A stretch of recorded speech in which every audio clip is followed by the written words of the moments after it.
and clung to the glass walls of Reagan National like held breath. And Sergeant Corey Kim walked the military courtesy corridor with the same measured cadence he carried on Arlington Stone, heel and toe striking in quiet precision. Shoulders squared, chin level, face an unreadable mask of discipline under a perfectly set kepi as travelers turned and fell silent without being told. The corridor had been built for efficiency, for wheels and luggage and moving lines, but at that hour it felt like a sanctuary carved out of ordinary life. Rain-muted light washed over steel rails and polished floors until every surface carried a pale marble sheen that echoed the plaza waiting for him across the river. Flag decals marked the lane in disciplined intervals. Digital signs hummed overhead.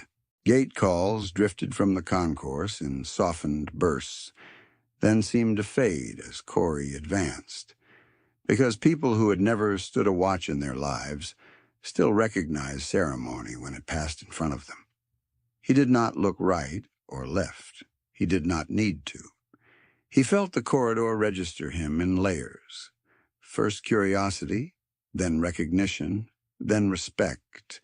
He stood 6'2", built like a wall that had learned to move with restraint instead of force. His dress blues fitted so sharply they seemed drawn with a straight edge. Every crease sat exact. Every button held a hard, clean gleam. His white gloves were pristine, unmarked by the damp morning outside. His shoes were polished to a mirror shine that caught the overhead light in disciplined flashes. Beneath his lapel, hidden from casual eyes, rested the Tomb Guard identification badge that carried more weight than any visible metal, and he wore it as he wore everything else, without display, without performance, with the gravity of a vow renewed every day. The M14 was not in his hands in this corridor, but the memory of its balance lived in his posture, in the straight line from shoulder to wrist, in the controlled rhythm of his breathing. Families moved aside. A father placed his palm on his son's shoulder and guided him clear of the lane. Two high school boys who had been half laughing over a phone lowered it at once, their expressions shifting from distraction to attention. An elderly Marine with a cane paused mid-step and eased his weight back, not in weakness, but in deference, his jaw tightening with old recognition. A nurse in VA scrubs, badge clipped crooked from a long night shift, stopped near a pillar and watched with the stillness of someone who had stood beside too many hospital beds to confuse pageantry with emptiness. A young mother holding a toddler against her chest whispered, "Look." And the toddler, not understanding the words, mirrored the hush. A Vietnam veteran in a faded unit cap stared at Corey's shoulders and gaped as if reading scripture written in muscle memory, one line at a time. Behind Corey rolled a small wheelchair with quiet bearings, guided by a civilian aide from casualty support, whose own posture had gone rigid with care. In the chair sat a little girl in a dark cardigan, her hair tied back with a plain ribbon, both hands gripping a folded flag against her chest, so carefully it seemed heavier than cloth. She watched Corey's back as if it were an anchor point fixed in weather. Her eyes were wide but dry. She had learned too early and too deeply what ceremonies were for, and the lane in front of her had become more than an airport passage. It had become a bridge between private grief and public honor. Corey had registered the quick cadence of her breath, the minute tremor in her left hand, the way she straightened when she caught sight of uniformed service members at a distance. He gave no outward sign of that awareness. Inside, every protective instinct remained active, ordered, and ready. The crowd in that corridor was America in miniature, stitched from accents and ages and ordinary errands, and for a few sustained minutes, all of it arranged itself around one moving axis of duty, A businessman with two phones in one hand fell silent, mid-call, and stepped against the wall. A pair of retirees wearing veteran pins over windbreakers removed their caps. A flight attendant paused at the lane entrance and held back a stream of passengers with a gentle palm, saying nothing louder than "one moment," yet every person obeyed. Nobody applauded. Nobody asked for a photo. The respect was cleaner than that. It was not spectacle. It was witness. Corey's eyes stayed forward, locked on a point only he could see, but his awareness kept a full map of the space. Entrances, bottlenecks, line-of-sight obstructions, reflective surfaces that doubled movement, hands that were empty and hands that were not. Years of combat had sharpened that internal grid until it ran without conscious effort, and years at the tomb had refined it into something even harder to explain. A vigilance that could remain absolute without borrowing a single ounce from panic. To bystanders, he looked calm, almost ceremonial. Under the polished stillness, his instincts moved with exacting speed, reading posture, tone, distance, intent. He never confused silence with passivity. He never confused restraint with surrender. He understood the difference because he had paid for that understanding in places where hesitation carried names and dates. Rain tapped the glass again, soft and steady. Somewhere farther down the terminal, a rolling suitcase hit a seam in the floor with a dull, repeating knock, then vanished behind the corridor's hush. Corey passed a wall display showing Arlington photographs, white stones in ordered rows under a bright sky, the tomb's marble face luminous at dawn, and the reflected image of his uniform crossed that panel for one brief second, present duty intersecting with sacred ground. He did not glance at it. He did not need confirmation of where he was headed. The route was already in him, mapped by ritual and memory. Courtesy corridor to secured transport, transport to Arlington gates, gates to preparation point, preparation to black mat and 21 measured steps. In that sequence, there was no room for ego. Only sequence, only standard, only fidelity. 3 rows back from the lane, a middle-aged man with a mechanic's jacket and oil-darkened hands removed his ball cap when the wheelchair passed. He did it awkwardly, almost surprised at himself, then held the cap against his chest until the girl had moved beyond him. She noticed. Her grip on the folded flag tightened once, then steadied. Near him, a college student with earbuds tucked one bud out and watched in complete silence, as if the ordinary script of the morning had been interrupted by a language he suddenly understood without translation. At the far end of the corridor, a pair of airport police officers observed from respectful distance, posture neutral, eyes attentive. They had seen tense crowds and missed connections and misplaced anger before sunrise on most days. What they saw now was different. Order had arrived without command.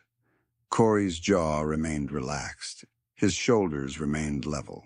Nothing in his bearing sought attention, yet attention gathered around him anyway, drawn by the same principle that drew visitors to Arlington in heat and rain and winter wind. Discipline made visible, stripped of ornament, carrying the weight of people who could no longer speak for themselves. He had learned that weight in phases, first as a young infantryman trying to prove he belonged, then as a team leader carrying men through streets that did not forgive mistakes, and finally as a sentinel who understood that memory was not abstract at all, that it demanded shape, precision, and the daily surrender of comfort. He thought of none of this in dramatic terms. He simply held the line he had been assigned, one measured step at a time, while the nation moved around him in rolling luggage and boarding groups and tired faces and sudden reverence. A gate announcement crackled overhead, naming the city and a final boarding call. But in the courtesy corridor, the sound landed like distant weather. The little girl shifted, drew one slow breath, and matched her breathing to Corey's cadence, as if finding rhythm inside borrowed strength. The aide guiding her chair caught that change and blinked hard, then looked straight ahead again. The elderly Marine with the cane lifted his right hand in a compact salute that began low, rose cleanly, and held for 2 beats before returning to the cane. Corey did not break bearing to acknowledge it. The Marine did not need acknowledgement. Some gestures were complete in the giving. By the time they neared the midpoint of the corridor, the silence had developed its own architecture, layered and deliberate, stronger than the fluorescent hum and the rumble of distant jets. It was the kind of silence that had lived on dawn plazas and rifle ranges and hospital waiting rooms, the kind forged when strangers recognized sacrifice without requiring introduction. Corey kept moving, exact and unhurried, escort detail and sentinel at once, carrying Arlington's cadence into a civilian artery of the capital. The rain on the glass thinned to scattered droplets.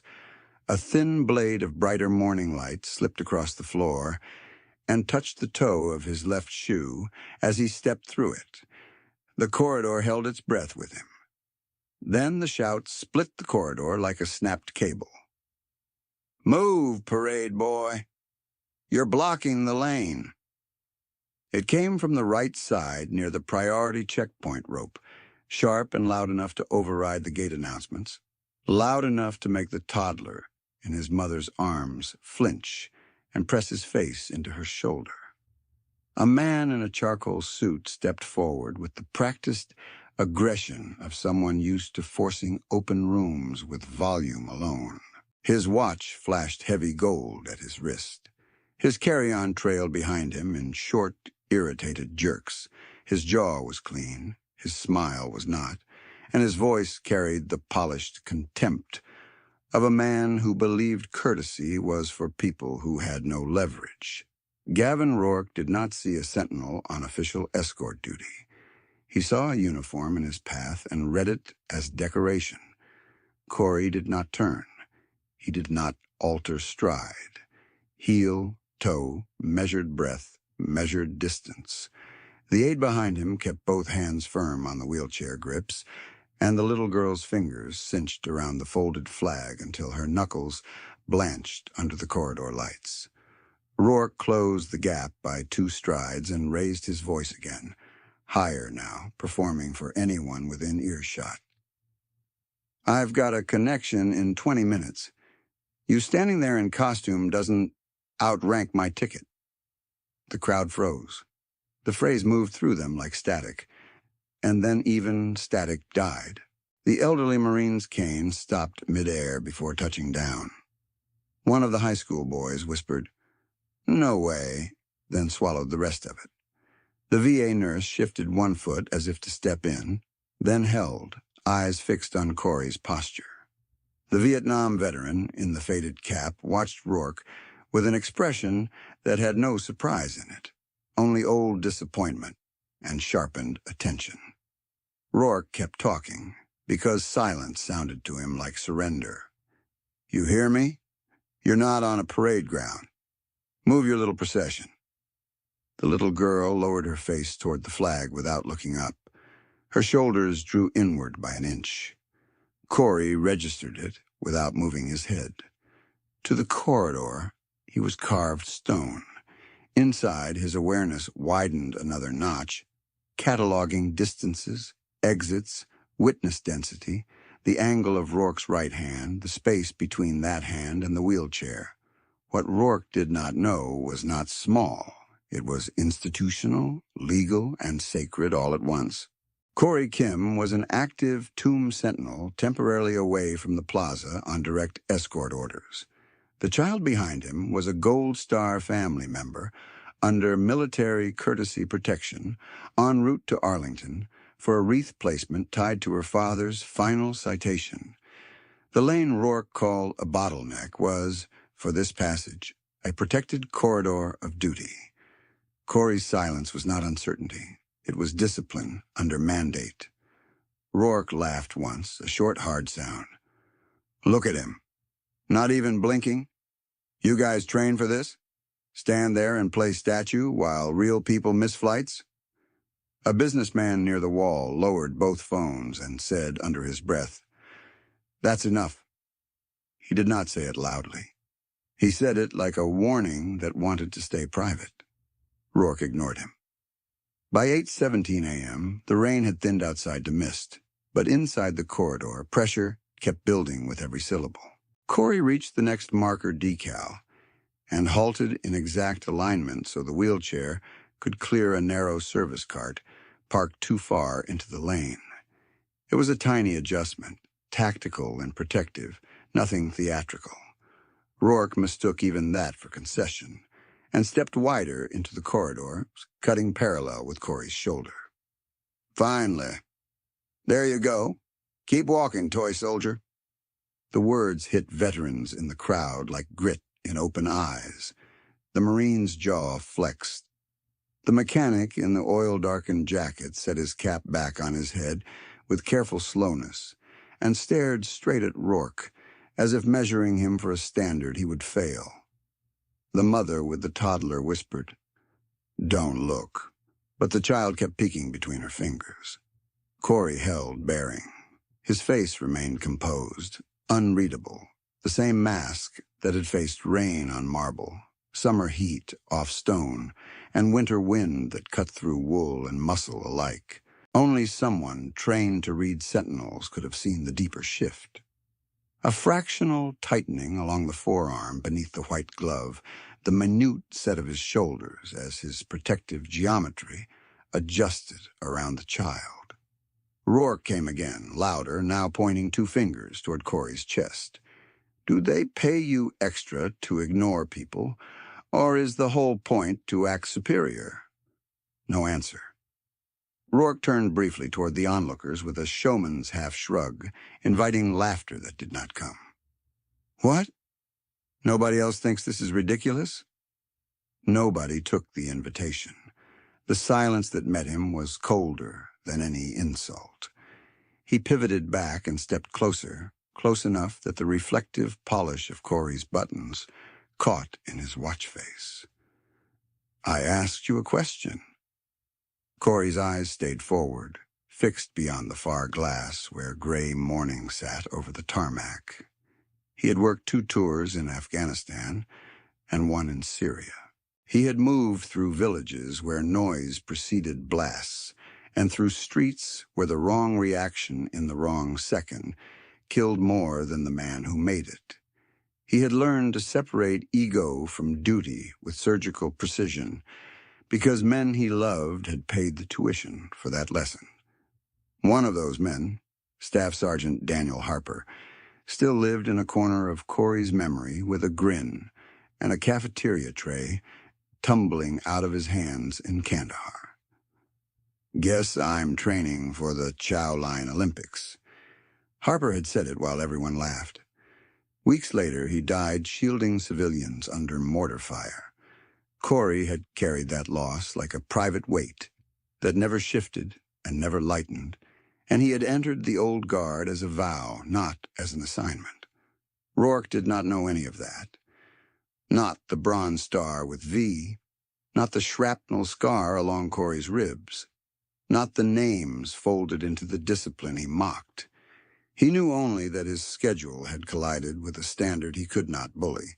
The aide guiding the wheelchair looked up once toward Corey's shoulder line, searching for instruction and finding steadiness. The girl's breathing quickened and then tried to slow, copying his cadence the way she had moments earlier. Her eyes were glass-bright now. She kept both hands on the flag and did not speak. Rourke leaned in, voice dropping into a tighter, meaner register, meant to feel personal. "You don't get to hold people hostage because you like uniforms." The Vietnam veteran spoke then, a low rasp from 3 rows back. "Son, step away."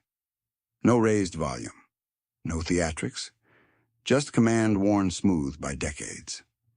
Rourke threw him a glance and dismissed him with a flick of his wrist. Mind your business. Then he looked at the wheelchair for the first time as more than an obstacle and gave a shallow, impatient exhale. Fine, I'll move it myself. His right hand shifted toward the handles. The corridor inhaled and did not exhale. Corey's weight settled through both feet, invisible to anyone except those who knew what readiness looked like when locked beneath ceremony. The two airport police officers at the far end straightened in the same instant, posture tightening as they held their respectful distance and watched for a clear threshold. The VA nurse took one step forward and stopped again, eyes wide. The high school boys stood rigid, phones forgotten at their sides. Even the overhead announcements seemed to recede into a thin, distant hum. Before the next motion landed, the narrative itself seemed to pull taut around the moment, a held line between provocation and consequence, between a man who mistook silence for weakness and a sentinel who had been trained to see what everyone else missed. Rain traced slow paths down the terminal glass, while that suspended second stretched, and the corridor became more than architecture. It became witness. The steel railings, polished floors, flag decals, and muted departure boards framed a living cross-section of the country, gathered without rehearsal around a single test of character. A retired couple wearing small veteran pins stood shoulder to shoulder near a charging station, hands linked in instinctive solidarity. A college student with one earbud dangling forgot his coffee entirely and watched with his mouth slightly open. A flight attendant still held her palm out at the lane entrance, quietly keeping back a trickle of passengers who did not protest because they understood, somehow, that pushing through now would violate something they could feel even if they could not name. Corey remained centered in the lane, dress blues immaculate despite the humidity that had begun to curl hair and damp collars all over the terminal. Every crease stayed sharp enough to cut glass. The brass on his coat held hard points of reflected light. White gloves pristine. Kepi aligned to regulation angle with mathematical exactness. To most eyes, he looked motionless. Inside, his attention ran in layered circuits. Rourke's wrist trajectory. The child's line of retreat if needed. The aide's grip strength. Officer approach speed. Crowd compression near the side wall. He did not need panic to move fast. He needed only clarity. Rourke, meanwhile, fed on his own momentum. Men like him built careers by narrating every room before anyone else could speak, and when he met resistance, he interpreted it as insult. His voice rose and fell in controlled bursts designed for dominance, each sentence aimed less at Corey than at the surrounding audience he expected to recruit by force of confidence. Yet with each taunt, the audience moved farther from him. Faces turned away, eyes hardened. A few people simply stared at the floor, refusing to become part of his performance. 3 days earlier, Corey had received escort documentation in a secure briefing room under fluorescent light that flattened every color except the ribbon bars on Colonel Whitaker's chest. Orders were clear, narrow, and non-negotiable. Maintain ceremonial bearing unless direct interference threatened the safety or dignity of the Gold Star family member. Protect route integrity from terminal entry to Arlington handoff. Report any disruption immediately through designated channels. He had signed the sheet, checked the route diagram, and folded the timeline into memory. Duty, as always, was not abstract. It was procedural, specific, and personal all at once. Now those procedures were no longer theoretical. The little girl in the wheelchair pressed the folded flag tighter, then looked up at Corey's shoulder as if reading permission there. She found what everyone in that corridor found when they truly looked. Not distance, not indifference, but controlled guardianship. Her breathing steadied by degrees. The aide behind her mirrored that steadiness, planting both feet and keeping the chair perfectly aligned. Near the wall display of Arlington photographs, the elderly Marine adjusted his cane to his left hand and freed his right hand again, fingers flexing once before settling. His gaze never left Rourke. The Vietnam veteran shifted half a step, enough to place himself between the nearest bystander cluster and the center lane, if the movement turned chaotic. The VA nurse unclipped her badge from her scrub top and tucked it into her pocket, as if simplifying herself for action. At 8:18 a.m., one of the airport officers rested a hand near his shoulder radio without keying it, exchanging a brief look with his partner as they remained in place, ready, observant, waiting for a threshold. Rourke did not notice. He was still talking, still constructing his case to an audience that had already judged him. "This is an airport, not a museum," he said, spreading one hand in theatrical disbelief. "You can't shut down a corridor because somebody wants to play hero." He had no idea the man in front of him had spent years proving heroism without witnesses, where no camera captured courage and no applause followed restraint. He had no idea that Corey's silence was active, intentional, and expensive, purchased with training, grief, and an oath carried into every setting, whether Marble Plaza or Departure Gate. He had no idea he was standing on the edge of a line that, once crossed, would trigger institutional force far larger than his voice. The corridor held, the crowd held, Corey held, and Rourke's hand began to move again. It moved through humid terminal light that had turned the corridor glass into a pale mirror, and in that narrow strip of space between his cuff and the wheelchair handles, the morning seemed to hold itself in suspension. Rainwater crawled down the outer panes in silver threads. Fluorescent fixtures hummed overhead with the thin electrical buzz of modern transit. Yet inside the courtesy lane, the dominant sound was still human restraint. A child steadying her breath, a cane tip poised above tile, a flight attendant keeping her palm raised at shoulder height while a line of passengers waited without complaint. The corridor remained an airport by blueprint, but in that instant it carried the gravity of a memorial hall, ordinary architecture transformed by witness. Corey stood at the center of that pressure, with the same exact bearing he carried on Arlington stone. His coat sat taut across his shoulders, not a seam out of place. The dark blue cloth held razor-clean lines from collar to cuff, every crease sharp enough to cut glass. Brass flashed at the chest in disciplined points of gold. His white gloves remained pristine despite the damp air and the strain moving through his forearms. Kepi brim, precise. Chin level, eyes forward. Shoes polished to a mirror shine, reflecting fragmented strips of overhead light and the pale flag decals beneath him. People who knew nothing about drill still understood what they were seeing. Not stiffness, not performance, but ritual control built over years until it looked effortless and felt immovable.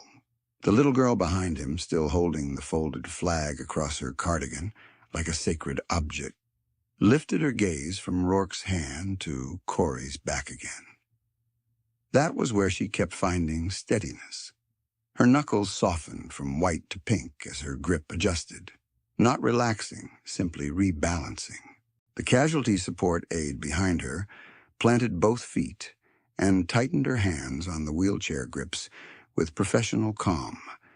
She watched Corey's shoulder line the way junior medics watched seasoned trauma nurses in emergency bays, taking cues from someone who had already measured the room and chosen the center.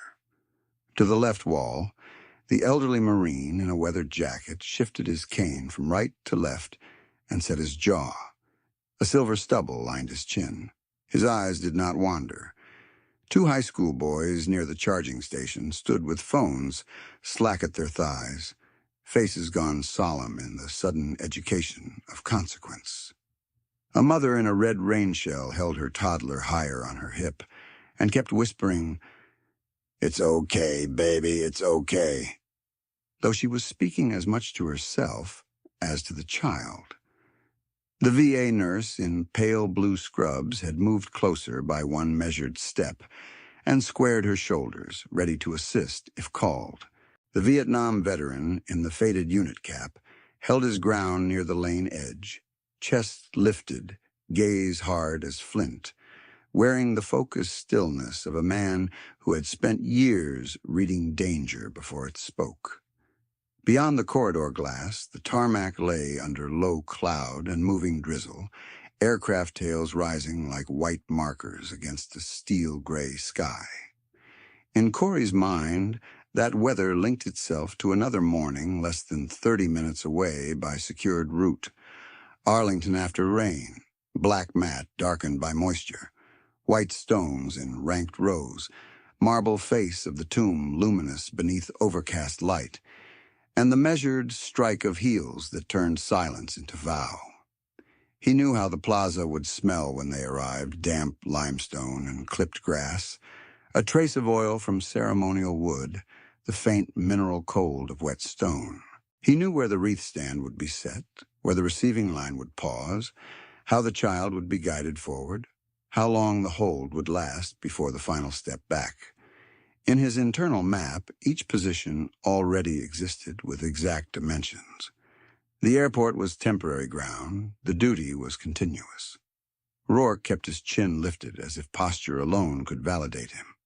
His suit remained immaculate, charcoal fabric without a wrinkle, tie knot perfect, watch face bright and expensive, every visual cue announcing status acquired in rooms where volume substituted for character. Yet those cues had lost force in this corridor. No one mirrored his confidence now. Even those who did not know protocol sensed that he had misread the field. The mechanic with oil-darkened hands stood by a pillar with his cap pressed flat against his thigh, eyes narrowed. A retired couple with small veteran pins on their lapels had drawn shoulder to shoulder, fingers linked. A college student with one earbud hanging loose from his hoodie had gone perfectly still, coffee cooling in his hand.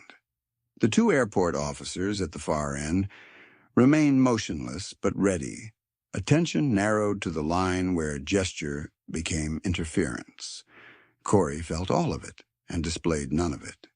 His breathing stayed measured, 4 counts in, 4 out. Weight distributed evenly through both feet, elbows close to his body, neck relaxed. To untrained eyes, he appeared detached, perhaps unreachable. The truth was opposite. He was tracking 17 distinct motions, 8 fixed exits, 3 potential obstructions, and 1 primary protected person.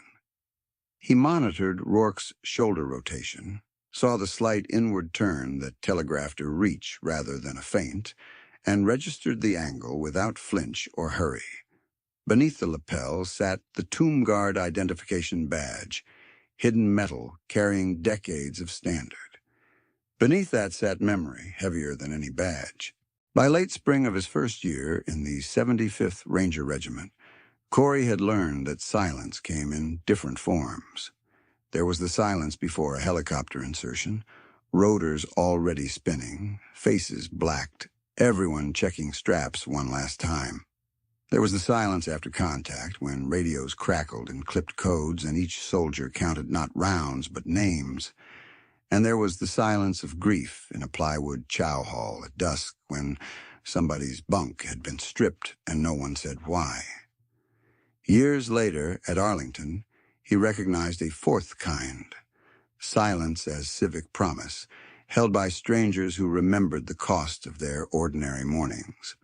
He had grown up in Tacoma, son of a postal worker, and a middle school science teacher, raised in a house where shoes came off at the door and punctuality was a form of respect.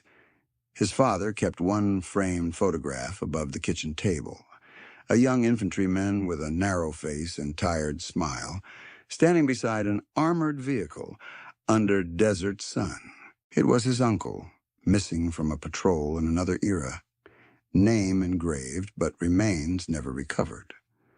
Corey asked about him once when he was 10.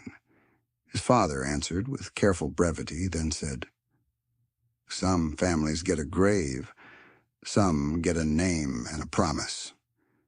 That sentence stayed with him through adolescence, through football practices in rain, through enlisted paperwork signed on an October afternoon when most of his classmates were choosing colleges. He did not enlist to chase war. He enlisted because duty, to him, felt less like ambition and more like inheritance. His first Afghanistan tour ran in Helmand province, where dust coated everything and heat shimmered off roads until distance looked fluid. He was 21 and broad-shouldered, but still carrying the young soldier's habit of trying to prove toughness by ignoring fatigue. Staff Sergeant Daniel Harper cured him of that in week 3 with one blunt line after a long patrol. "Hydrate now, hero, or you'll become paperwork." Harper was 2 years older, Tennessee-born, barrel-chested, and permanently incapable of entering a room quietly. He could quote regulations from memory, then crack a joke precise enough to break tension without insulting the moment.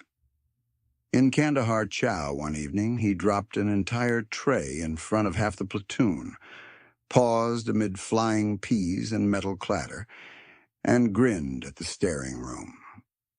"Guess I'm training for the Chow Line Olympics." The table erupted. Even the stern first sergeant coughed a laugh into his coffee. Corey remembered that line not because it was clever, but because Harper used humor the way good leaders used maps to move people through hard ground without lying about the terrain. During Corey's second Afghanistan deployment in Kunar, they ran convoy security through valleys where radio signals bounced unpredictably and every culvert demanded suspicion. By then, Corey was a team leader, less talk, more scan, counting civilians before vehicles, checking rooftops, checking hands, checking windows twice. He took shrapnel along his right rib line during an indirect fire attack outside a district center, a jagged cut that burned like wire and healed into a long, pale scar. He finished the mission before medevac, then returned to his unit after recovery, with the same expression he always wore, unreadable to everyone except Harper, who met him at the barracks door and said, "Kim, next time you collect souvenirs, pick a postcard." Corey laughed once, then went back to work. Syria came later, leaner teams, faster rotations, constant ambiguity. Their mission set shifted from route control to partner support and civilian extraction under conditions that changed by the hour. In one operation near a crowded market district, incoming rounds struck 2 blocks north as families rushed for cover. Harper moved first, directing a narrow corridor through debris and stalled vehicles, physically shielding 2 children and an elderly man while coordinating exfil with clipped radio comm. The second barrage hit as he covered the final movement to harden shelter. He died in treatment before dawn. The citation language would later call it conspicuous gallantry under hostile fire. The platoon called it what it was. Harper bought stranger's time with his own life. Corey received the Bronze Star with V the following year for actions during that same operation, but he never displayed it as story or shield. Awards were records, not identity. He kept the medal in a plain case, tucked in the back of a drawer, and on difficult nights, he opened that drawer only long enough to confirm it still existed before closing it again. What he carried daily was not decoration. It was the unfinished conversation with the men who did not return, especially one man with a booming laugh and a talent for making exhausted soldiers smile in bad light. By the second week of October after Syria, Corey submitted his packet to the 3rd U.S. Infantry Regiment, the Old Guard. Some peers called it ceremonial reassignment, a quieter lane after combat. Corey knew better. Tomb assessment tested detail at punishing depth, uniform preparation to microscopic standard, cadence precision, weapon manual exactness, historical knowledge recited without error, emotional control under relentless scrutiny. Candidates washed out for flaws invisible to ordinary observers. Corey passed because he treated each standard as operational rather than performative. At the tomb, he discovered discipline stripped to essence. 21 steps. Face the east for 21 seconds. Turn. 21 steps back. Every movement explicit, every pause intentional, each cycle a continuing statement that the unnamed would not be unattended. He first stood the midnight watch in winter wind that cut through wool and bone. Frost edged the mat. Breath rose in thin white plumes. Tourists were gone. Cameras were gone.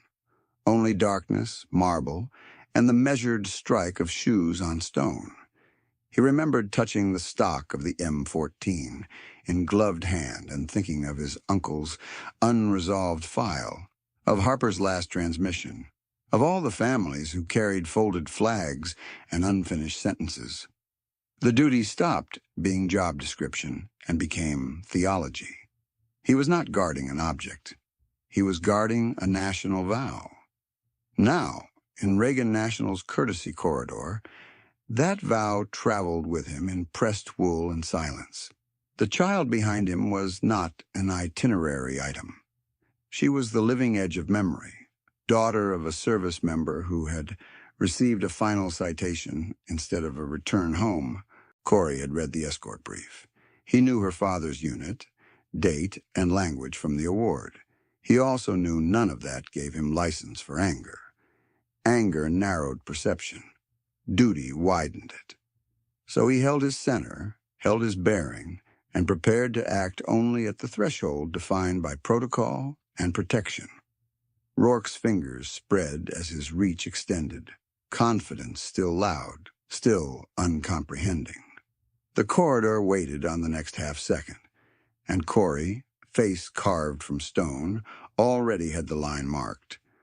Corey had marked that line in training, in doctrine, and in his own conscience long before Gavin Rourke ever entered the corridor with a gold watch and an appetite for control. Rourke was not merely impatient.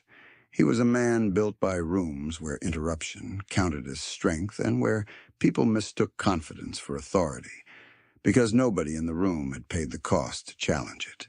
His face had appeared for years on financial panels above airport bar counters, finger jabbing at market charts while a lower third banner called him decisive, disruptive, fearless.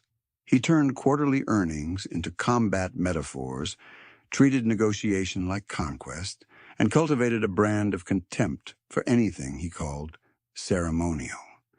Standing in that military courtesy lane, he saw polished brass and assumed ornament. He saw silence and assumed vacancy. He saw a child in a wheelchair and assumed logistics. Two businessmen near the moving walkway recognized him first. One breathed, "That's Rourke," and the other gave a quick, uncertain nod, as if celebrity should have produced gravity by itself. It did not. In this corridor, his reputation arrived stripped of insulation. His tailored charcoal jacket looked expensive, but thin against what stood in front of him. The watch flashed again as he reached, and his cuff rode back enough to show a monogram stitched in silver. He kept talking with the clipped rhythm of a man used to microphones. "Don't do this drama routine with me," he said, voice pitched to Carey. "I've got a live segment in D.C. in an hour. Move." Corey did not answer. He held the lane exactly as ordered, body angled to protect the wheelchair without telegraphing a threat.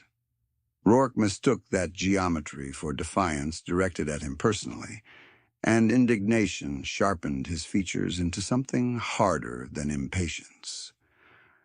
A woman in a navy blazer near gate signage whispered to her husband, "He's yelling at a military escort." And the husband replied, "He doesn't care who it is." That was the crux of Rourke's flaw. plain as daylight on wet glass. He believed context bent around his urgency. He believed duty was negotiable if he spoke loudly enough. He believed people in uniform worked for his schedule. In conference halls and media studios, that assumption had gone largely unpunished. Here it had collided with sacred protocol dressed in disciplined wool. He stepped in closer, close enough that he could see the fine weave of Corey's coat and the absolute stillness in his jawline. "You're hearing me," he snapped. "You're just choosing not to respond because this costume gives you an ego." The elderly Marine's cane tapped down once, sharp on tile. The sound cut through the corridor like a warning bell. The two high school boys looked at each other, then back at Corey as if waiting for something explosive. Nothing explosive came. Corey's breath remained measured, shoulders level, chin fixed. The restraint was total. That restraint began to unnerve Rourke more than any shout would have. By 8:19 a.m., the lane had become a ring of witnesses. The VA nurse shifted another half step and spoke quietly to the mother with the toddler. "If this turns, stay behind me." The mother nodded without taking her eyes off the center. A flight attendant at the lane entrance pressed her radio earpiece and said, barely audible, "Courtesy corridor disturbance. Possible interference with military movement." Then lowered her hand and resumed holding passengers back with calm authority. The airport officers at the far end started forward in coordinated pace, not running, not hesitating. Rourke heard none of it, or refused to. He turned his head briefly toward the crowd, spreading one palm in theatrical disbelief. Is everybody really pretending this is normal? He's blocking an active terminal like a parade prop. A few faces tightened at the phrase. No one laughed. No one joined him. The silence that answered him was no longer passive. It was judgment rendered in real time. Corey registered every shift in peripheral vision and kept his gaze forward. Beneath his lapel, the hidden Tomb Guard badge rested against cloth warmed by body heat. The metal might have been out of sight, but its authority was present in every inch of his bearing. Escort protocol gave him a narrow window for action. Maintain ceremonial stillness unless direct interference touched the protected party or compromised route integrity. Rourke's hand had entered that window. Corey felt the threshold arrive with the same clarity he had felt incoming fire markers in mountain valleys years ago. No panic, no anger, just decision points. The little girl looked down at the folded flag, then up again, lips pressed tight. She could not have known regulations, but she understood tone. She knew when adults were safe and when they were not. Her shoulders trembled once and steadied when she focused on the white glove at Corey's side.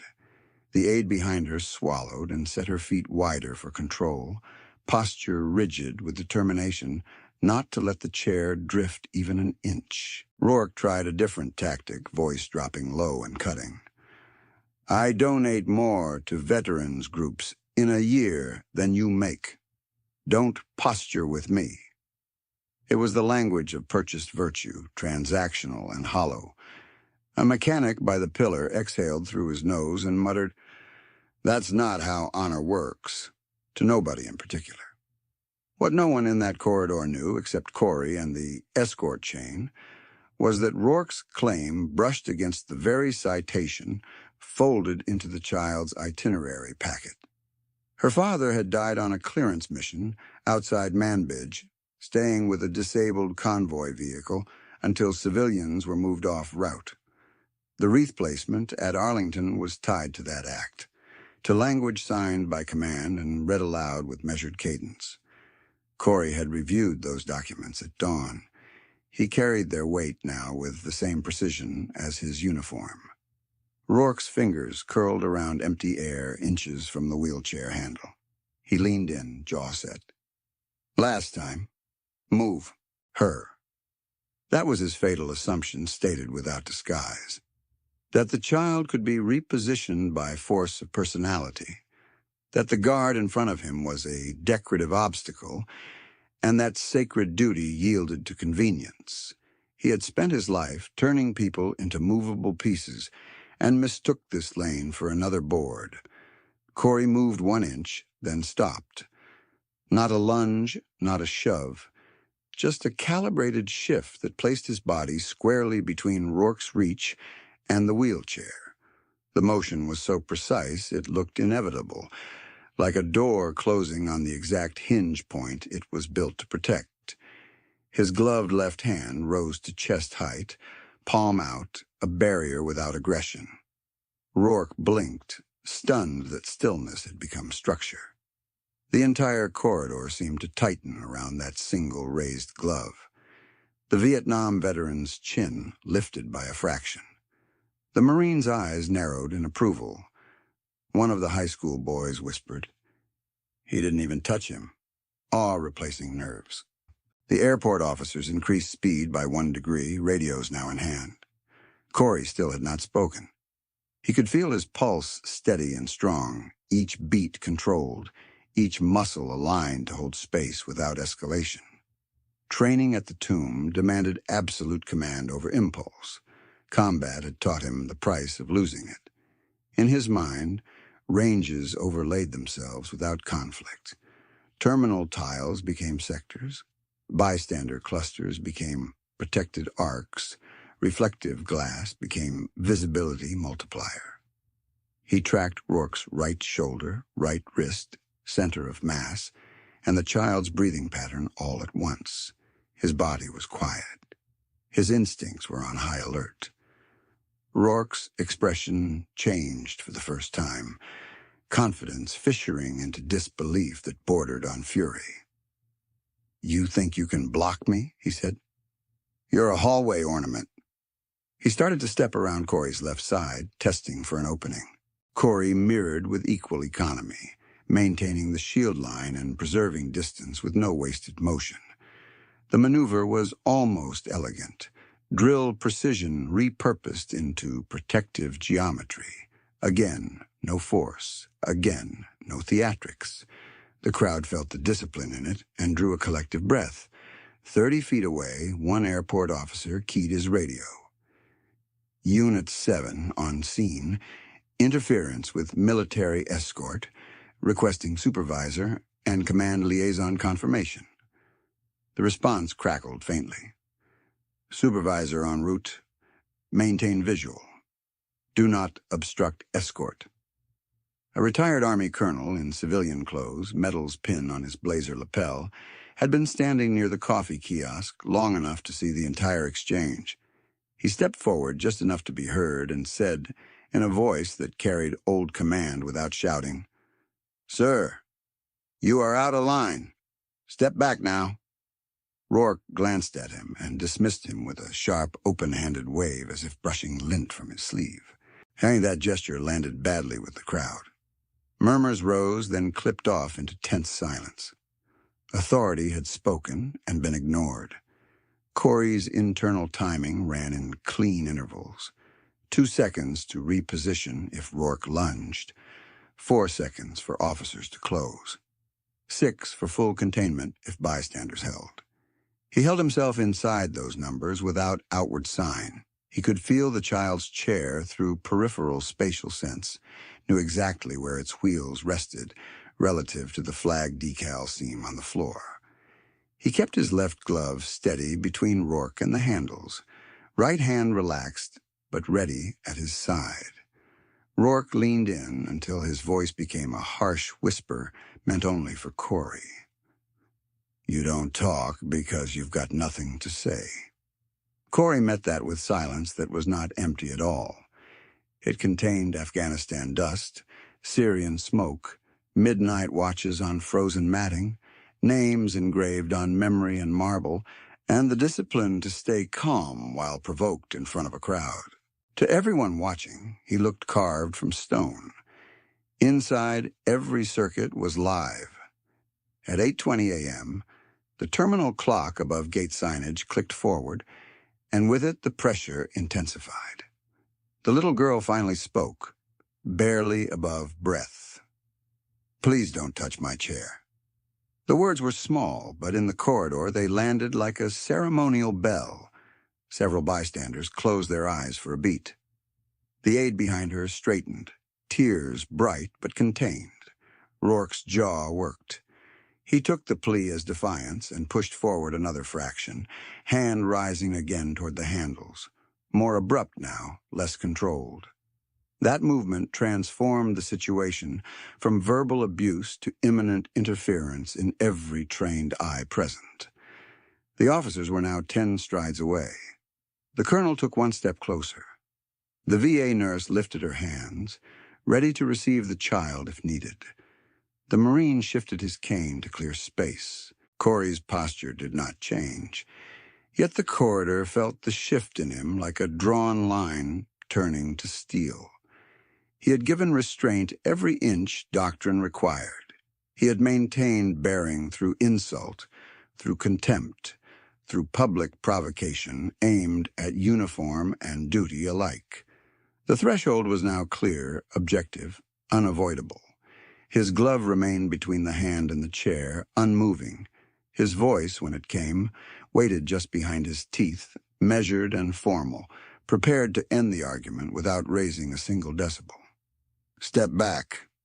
You are interfering with a Gold Star escort." Corey's voice did not rise. It did not tremble. It carried in a calm, formal cadence that cut through the corridor more cleanly than any shout had. Each word placed with the same precision as a heel on black mat. His left glove stayed open between Rourke's hand and the wheelchair handle, white cotton held at chest height. Not striking, not grabbing, simply defining a boundary that could not be negotiated by ego. Rourke froze as if the line had become physical steel. For one stretched second, nobody moved. The terminal lights reflected in Corey's brass buttons and in the polished floor beneath him. And the whole corridor looked suspended inside those reflections. The child clutching her folded flag, the aide with locked elbows, the Marine's cane angled forward, the Vietnam veteran's jaw set, the 2 airport officers mid-stride with radios in hand, and Rourke caught inches from contact, fingers half-curled in empty air. Then the crowd exhaled in a collective gasp, low and ragged, some in relief, some in outrage, all of it human and immediate. Rourke's face shifted from certainty to disbelief. "You don't talk for 20 minutes, and now you give me orders?" he snapped, voice cracking at the edges. He jabbed a finger toward Corey's glove, but did not cross it. "You can't detain me. You're a hallway prop." Corey did not answer. He had delivered the only line protocol required. His posture remained centered, shoulders level, chin steady, eyes forward past Rourke, and toward the corridor's end where duty continued beyond this interruption. To the crowd he looked carved from stone again, but inside his attention stayed fully active, tracking the officer's closing, tracking the child's breathing as it slowed, tracking Rourke's wrists and weight shifts for any renewed reach. At 8:21 a.m., the first officer arrived on Corey's right flank, stopping just outside the protected lane with professional restraint. "Sir, step back and keep your hands visible," he said to Rourke. His partner mirrored on the left, creating a controlled box without touching anyone. Rourke swung toward them, voice louder now, performing again. "He threatened me. He blocked a public corridor. Are you serious?" His gold watch flashed as he spread both hands theatrically. "I'm the one being delayed." The officer did not blink. "Sir, we observed repeated interference. Step back now." Behind Corey, the little girl whispered, "Thank you." So softly only the aide heard it, but the aide's expression broke with brief, grateful emotion before she composed herself again. Corey gave no visible reaction, yet the angle of his stance adjusted a fraction to keep both child and officers inside his protective geometry. He understood exactly where the risk still lived, not in volume, but in sudden movement. Rourke took a half-step backward, then tried to angle around the officers toward the side of the wheelchair. Corey shifted one measured pace with him, gloves still raised, preserving the barrier without force. The movement was disciplined, almost ceremonial in its economy. No wasted motion, no escalation, just control. A hard female voice carried from the corridor entrance. "Hold position. Command authority on scene." Colonel Miriam Whitaker entered at speed. Rain still beaded along the shoulders of her service coat, silver eagle insignia bright under terminal light. She was flanked by an airport operations supervisor and a military liaison, NCO, with a sealed folder in hand. She did not rush the center line. She approached with clipped purpose, eyes sweeping once across Corey, the child, the officers, and Rourke, taking in the entire geometry in a heartbeat.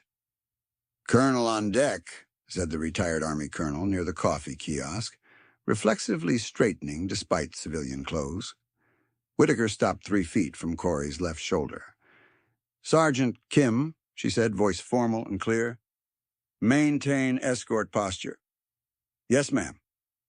It was his second line of the morning. Whitaker turned to the officers.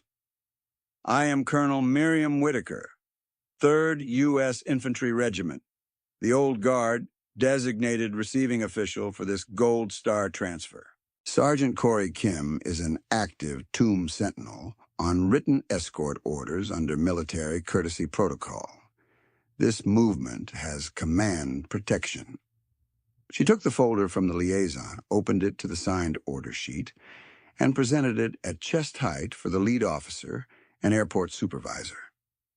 "Document the subject's interference and remove him from the corridor." The words landed with institutional finality. Rourke stared at the folder, then at Corey, then back at Whitaker, as if trying to find a version of the scene where he still held control. He found none. "This is absurd," he said, but the force had drained out of him. "You're making a federal case out of foot traffic." Whitaker's eyes remained cold and steady. "No, Mr. Rourke, you made it a conduct case when you ignored repeated warnings and reached toward a protected Gold Star family member." She nodded once to the officers. "Proceed." The officers moved in with practiced calm, one guiding Rourke's right arm, the other controlling distance and path. There was no spectacle, no roughness, only consequence. Rourke twisted his shoulders and tried one last appeal to the bystanders. "You all saw this. He blocked me for no reason." The response came from the crowd in fragments, each voice concise, each one a witness statement in a plain language. The Vietnam veteran lifted his chin and said, "I heard the child ask him not to touch her chair." The VA nurse added, "He reached twice after warning." The flight attendant at the lane entrance said, "I called disturbance when he escalated." One high school boy held up his phone, screen still recording. "I got the whole thing," he said, voice shaking but firm. The elderly Marine tapped his cane once and said, "The sergeant showed restraint the entire time." The airport supervisor, tablet already open, spoke to the lead officer while typing. "Camera angles, C14 through C19, cover full sequence. Footage preserved and flagged. Incident file initiated."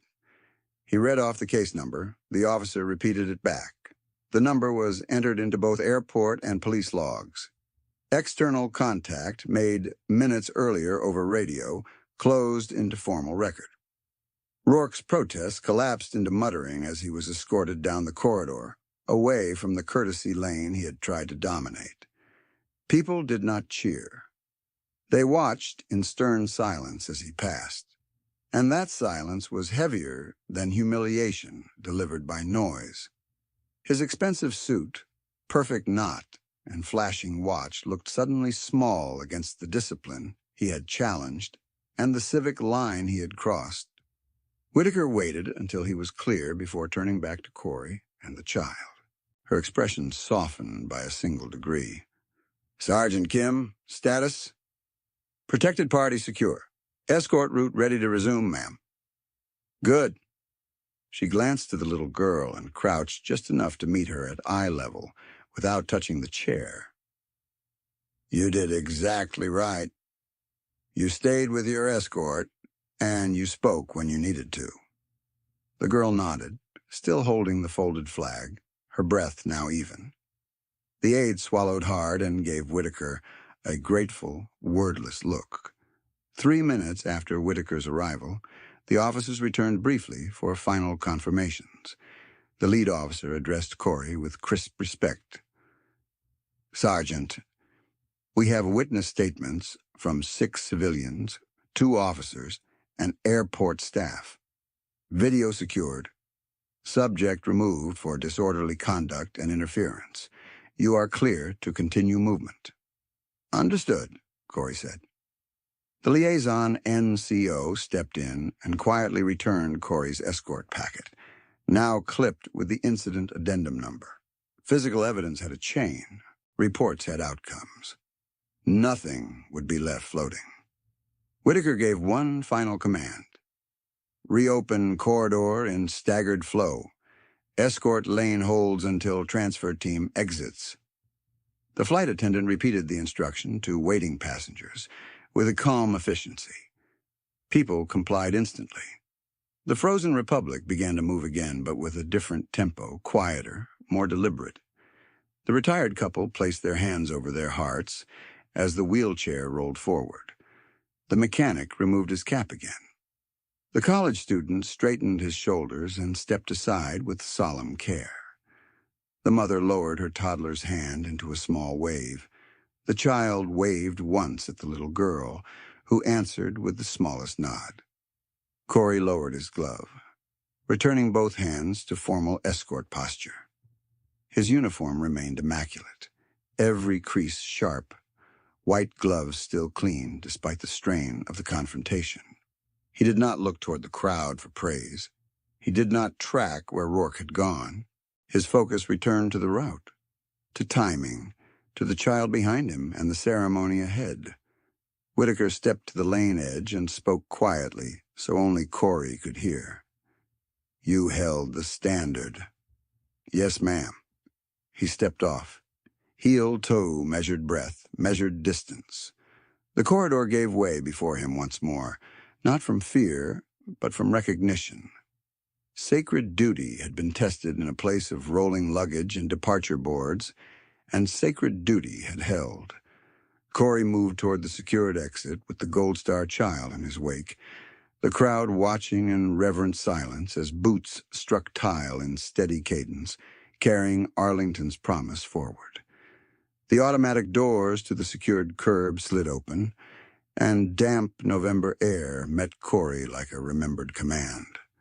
Rain had eased to a fine mist, thin enough to drift, heavy enough to darken wool if a man stood in it too long, and the escort van waited at the curb with hazard lights pulsing amber against wet pavement. Corey kept cadence to the vehicle, one measured step at a time, while the aide guided the wheelchair up the ramp and locked it into place with practiced hands. Colonel Whitaker remained at the curb until the rear doors shut, then stepped into the front passenger seat without looking back, because trust in professionals was part of command. Before the van pulled out, the airport supervisor jogged up beside Whitaker's window with a printed incident slip sealed in a clear sleeve. Ma'am, final on-file references, he said. Case number matched on all logs. C-14 through C-19 footage archived. Civilian recording from one juvenile witness transferred to evidence server with guardian consent. Officer reports completed. Whitaker checked the sleeve, then handed it back to the liaison NCO seated behind her. Attached to escort packet. Forward duplicate to regimental legal by noon. Yes, ma'am. The supervisor nodded once toward Corey through the partition glass. Sergeant, corridor's clear. Statements were unanimous. Corey answered with the same formal economy he had carried all morning. Thank you for your professionalism. That closed the last open loop from the terminal. The disturbance call had become a report.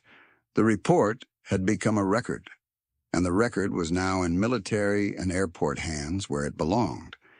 The van moved. Washington slid by in rain-softened segments. Bridges and barriers and bare branches reflected in the Potomac like ink strokes, pulled long across steel water. No one talked for the first few minutes.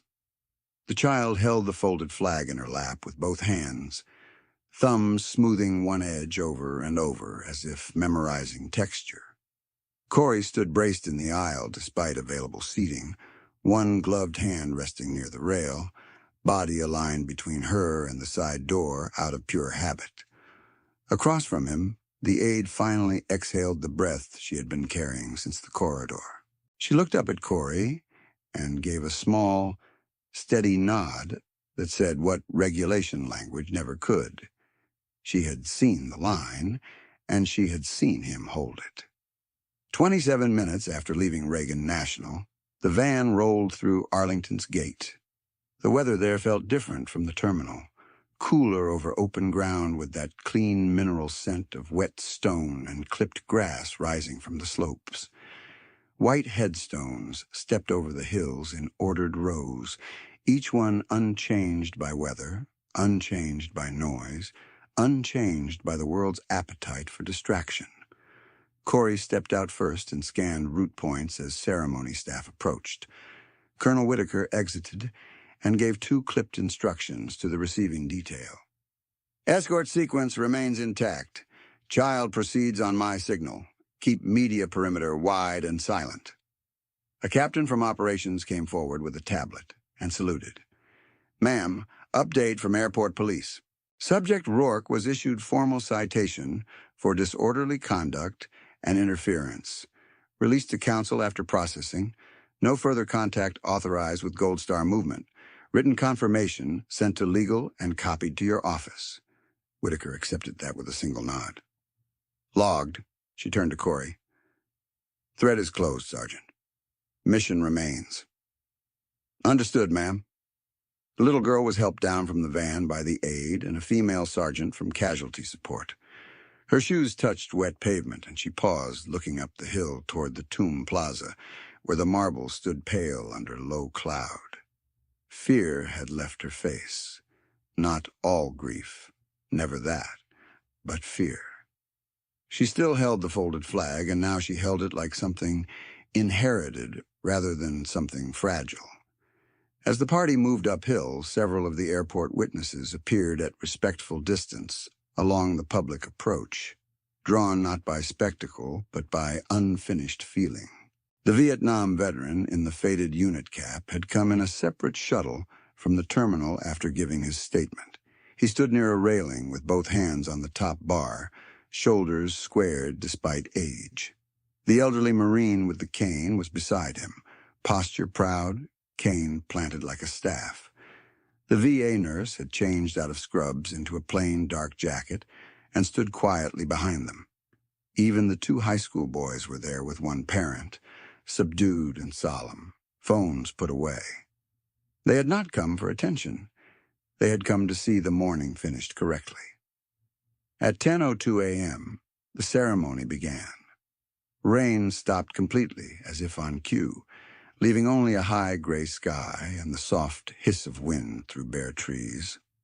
A bugler stood ready off the plaza, motionless. Honor guards took position with exact spacing. Colonel Whitaker escorted the child to the wreath stand, then stepped back and let the moment belong where it should. Corey remained on flank until handoff, every line of his uniform still immaculate, white gloves still bright, kepi exact, shoes carrying faint dark crescents from the wet approach that would be cleaned before his next full watch. He did not look at the crowd. He looked at duty points. The little girl took the rose from the stand with both hands. She walked the final step slowly, then placed it at the tomb with a care so deliberate it seemed ceremonial by instinct. When she stepped back, she turned to Corey. She did not speak. She just gave him a small, silent nod, chin lifting 1 inch, the same gesture she had offered in the terminal when she chose to trust his stillness. Corey did not break bearing. His expression remained unreadable, but inside him, where names were kept, the gesture landed with full weight. The bugle call rose clean into the wet air. In the front row, the Vietnam veteran removed his cap and brought his hand to salute. His arm shook once, then steadied. Tears tracked down the sides of his face without apology. Beside him, the Marine with the cane saluted too, slower, jaw tight, eyes fixed on the marble, as if seeing multiple decades at once. The nurse stood with one hand over her heart. The two students followed the veteran's lead and stood straighter than they had at the airport, learning reverence by imitation in real time. When the ceremony concluded, the casualty support sergeant returned the folded flag to the child after the scripted placement acknowledgement. The flag had remained with her through every handoff and had never left controlled custody. Colonel Whitaker verified the documentation herself, signing the transfer line at a portable stand while the liaison, NCO, clipped the completed form behind the incident addendum from Reagan. Physical evidence, ceremonial items, witness records, escort logs, nothing loose, nothing forgotten. A military police lieutenant approached Whitaker at the edge of the plaza and spoke quietly. "Ma'am, airport prosecutor requests whether the regiment will submit an impact statement." Whitaker glanced once toward Corey, then back to the lieutenant. "Yes, submit factual statement only.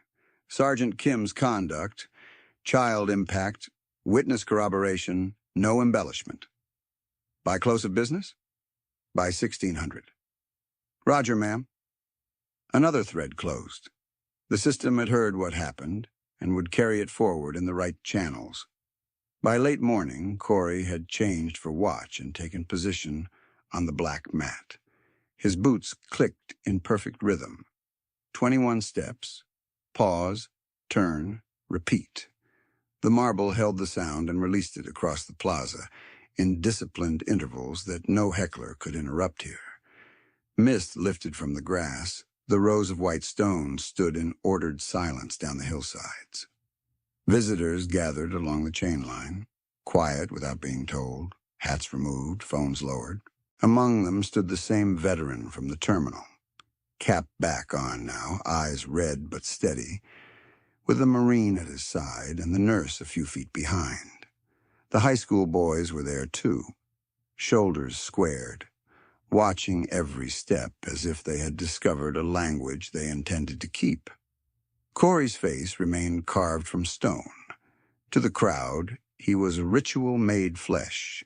Inside, he carried Afghanistan dust, Syrian smoke, a chow hall joke from Daniel Harper that still echoed across years, a child's whispered please in an airport corridor, and a silent nod at the tomb that required no translation. None of it altered his cadence. All of it lived inside it. On his third turn, the little girl reappeared near the front with her aide and Colonel Whitaker. She was dry-eyed, posture upright, folded flag secure in her arms. As Corey passed, she did not wave, did not call out, did not break the sanctity of the watch. She simply stood still and matched his rhythm with her breathing, just as she had done in the corridor when fear was trying to take hold. The veteran noticed and straightened further, then lifted one final salute that held until Corey completed the full pass. No one shouted. No one needed to.